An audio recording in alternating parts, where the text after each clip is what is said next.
After my last video a few weeks ago, I had a couple of people comment about the dead-eye blocks that hold up the shelf in my study. So I thought I'd show you how to make a nautically themed study. Enjoy!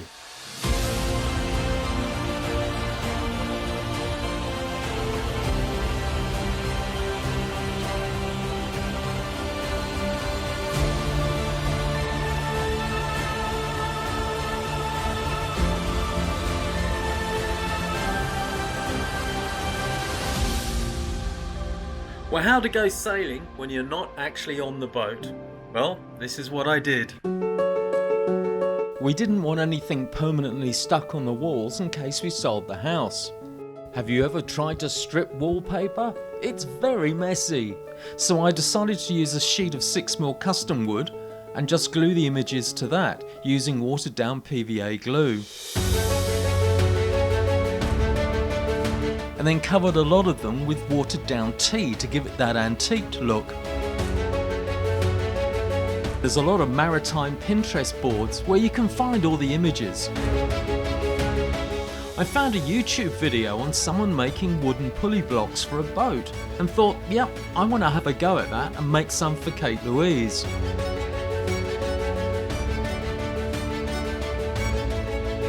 It's easy to find plans for single and double blocks online.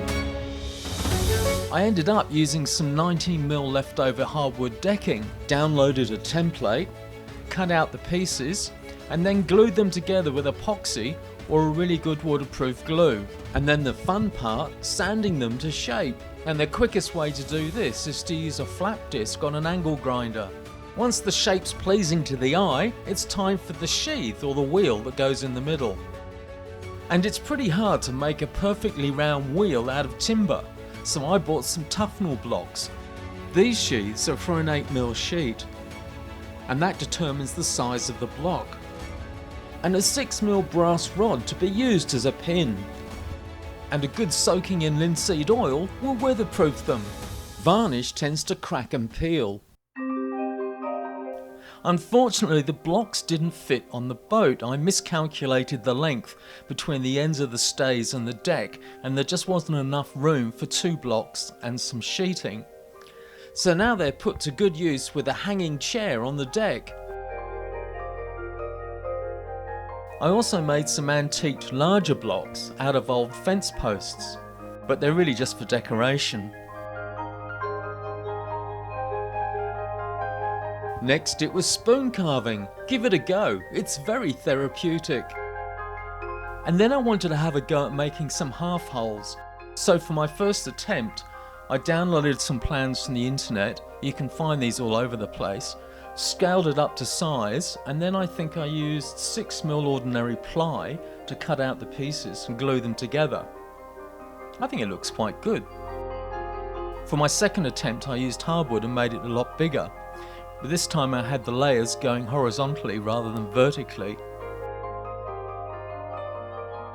As I mentioned, someone liked the dead-eye blocks I used to hold up the shelf. These were also made out of some old fence posts, and just cheap sisal rope for the strops and the sheeting.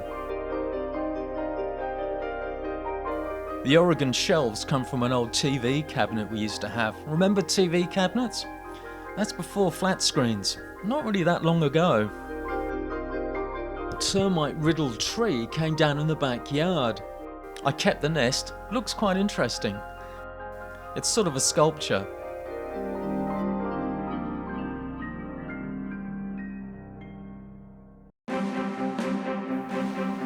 I then wanted to have a go at making what I call steampunk yachts or ships. I saw something similar in an artist's studio and thought I can make that. Basically the hulls are pods from palm trees that twist in the sun as they dry, and the metal parts are all from air conditioning units. They're copper. So after painting them with ammonia and salt, after a few days you get a blue-green patina. The lifeboat's pods from a bunya tree, I think. Quite proud of my Cannonballs. Nah, not really. I think they're bearings from something. And my first attempt at making a rope fender. This one was a bit too thin, so I made 2 more that are a bit thicker, and they're on Kate Louise. My galley box, which I use all the time when I go away, and a wicker basket. Haven't quite figured out where to put this on the boat yet, but I think it looks really nice. Also some whales I carved. Some other knickknacks. Knickknacks, it's a good word, isn't it? And some dinghy racing trophies from when I used to sail with my dad many years ago. I think it creates a really nice nautical theme. Of course my wife thinks I'm a bit bonkers, but you know, there you go. Whatever floats your boat or puts wind in your sails. Thanks, Ed!